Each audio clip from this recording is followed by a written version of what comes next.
Hello, everybody. Welcome to Spellbound Studio. My name is Tracy, and this is Folklore Friday. Make sure to become a star in the Spellbound constellation by liking this video, subscribing to the channel, and telling a friend. If you would like to further support the studio, check the links in the description below.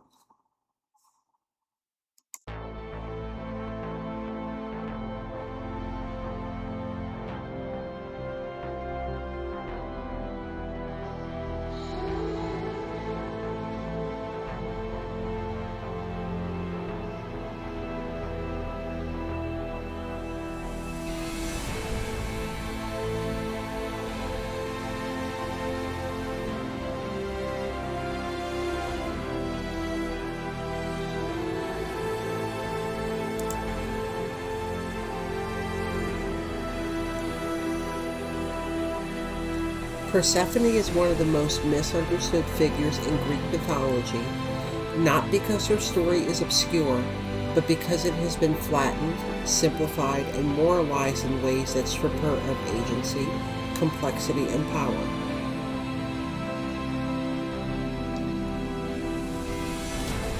She is most often introduced as a girl taken against her will, a passive symbol of seasonal change. A daughter whose suffering exists primarily to motivate her mother's grief.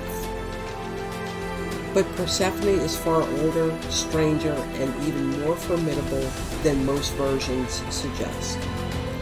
She is not just a victim of the underworld, she becomes the queen. And that transformation is not an accident of marriage, and it's not a footnote to Demeter's story, but it is a core mystery of death, rebirth, and feminine sovereignty that predates the Olympian framing of myth. In the earliest layers of Greek religious thought, Persephone was not simply the daughter of Demeter, but she was a goddess in her own right.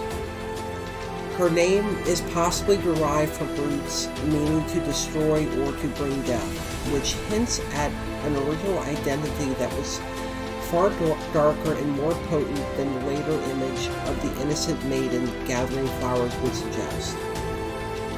In some early faiths, Persephone appears as a feared and revered underworld deity long before she became narratively subordinate to Hades or Demeter. She was worshipped alongside Demeter, one of the most significant religious rites of the ancient world. Ceremonies that promised initiates not immortality but understanding, an assurance that death was not an end but a transformation. Persephone stood at the heart of that promise. The familiar myth begins with Persephone in a meadow, gathering flowers when the earth opens and Hades rises to seize her. This moment is often framed as a sudden rupture, an act of violence, and while the abduction is unquestionably traumatic, the myth does not end there, and Persephone does not remain frozen in that moment forever. She is taken to the underworld, where she initially resists her new role, grieving for her mother and the life that she has lost. Demeter's response is catastrophic. She withdraws her blessings from the earth, crops fail, famine spreads, and humanity begins to starve.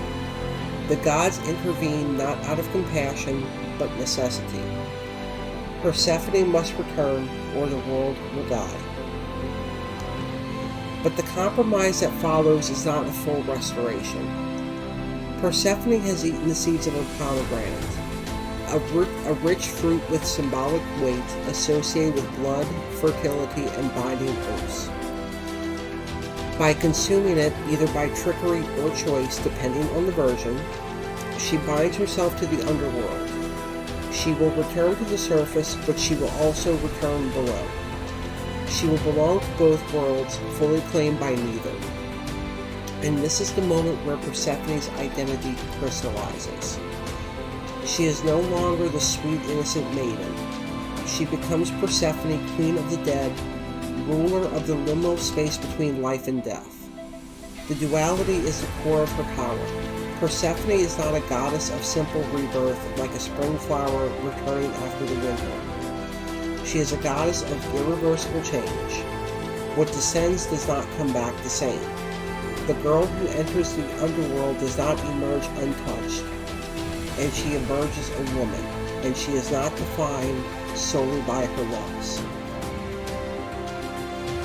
Persephone learns the laws of death, judgment, and inevitability.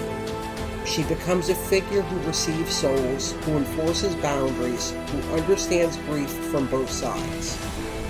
Unlike her mother, who resists death entirely, Persephone makes peace with it, not because it is kind, but because it is necessary. In later myths, Persephone's authority is unmistakable. It is she who shows mercy to Orpheus, allowing him the chance to retrieve his love. It is she who transforms Minthe into mint, exerting power over rivals and transgressors. She is not portrayed as a silent consort. She is a ruling presence whose word matters. In some traditions, Hades himself is less feared than Persephone because she understands both suffering and justice. She becomes the bridge between the living and the dead. She is the goddess who knows what it is to be taken and what it means to rule. This evolution from maiden to queen mirrors rites of passage deeply embedded into ancient societies, especially those surrounding womanhood, sexuality, and loss.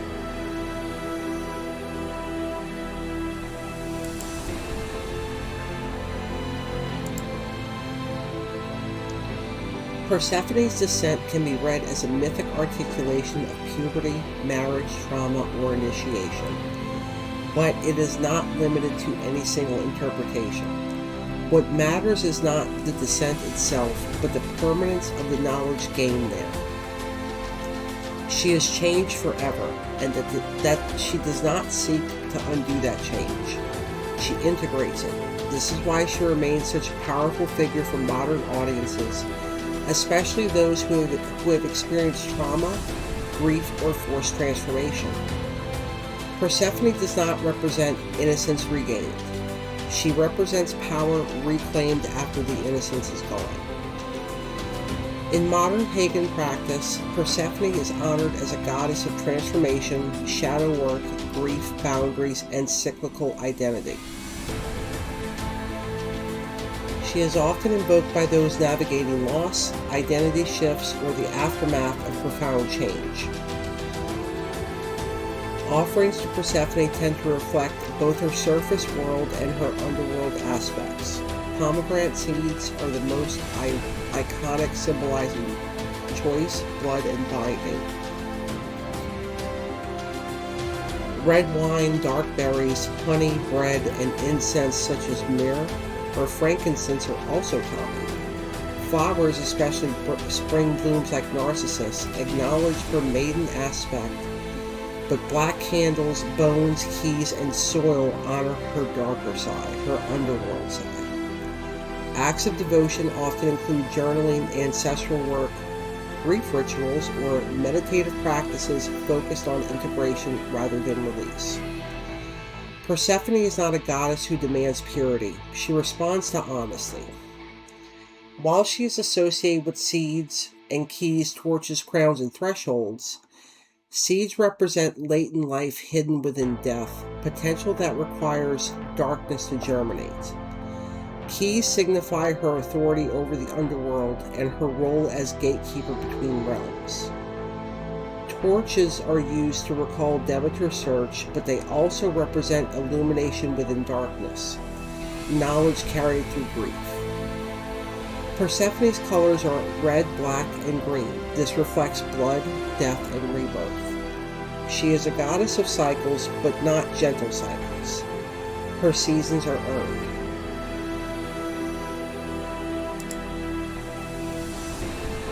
Persephone's influence in pop culture is vast and growing, especially as modern retellings reclaim her agency. She appears in literature, poetry, and visual art as a symbol of feminine autonomy, trauma survival, and dual identity. From novels like The Dark Wife to webcomics like War Olympus, Persephone has been reimagined not as a passive bride, but as a young woman discovering her power within systems designed to control her.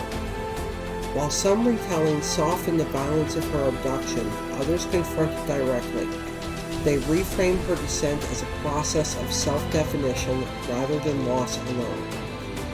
Even when these interpretations diverge from ancient sources, they testify to the ending relevance of her mythic core. In music, film, and feminist discourse, Persephone often functions as shorthand for the woman who cannot return to who she was, and she does not want to. She embodies the truth that some knowledge costs too much to give back, and that sovereignty is sometimes forged in captivity, not because the captivity is justified, but because survival reshapes the self. This does not romanticize suffering, it contextualizes strength.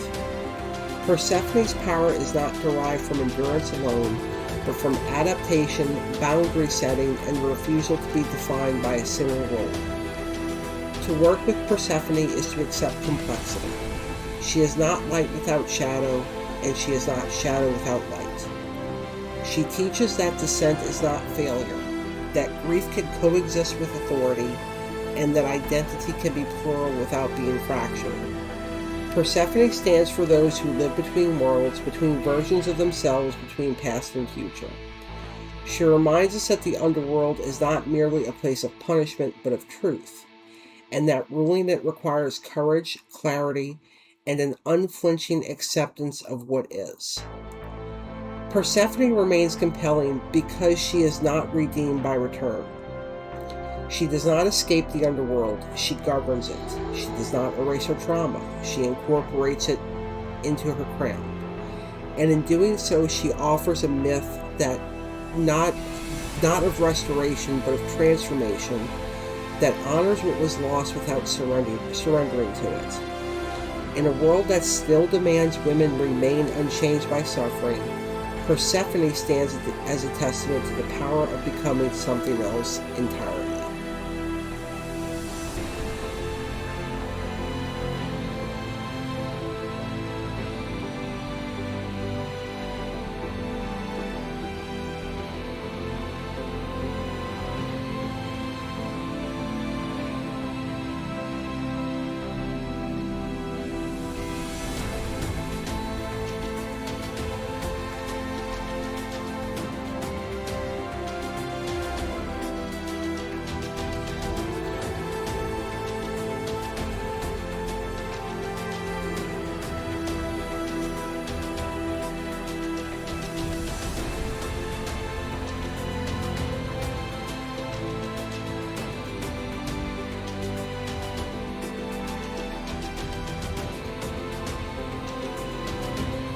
Thank you so much for spending time with me today, everybody. Until next time, stay creative and stay spellbound.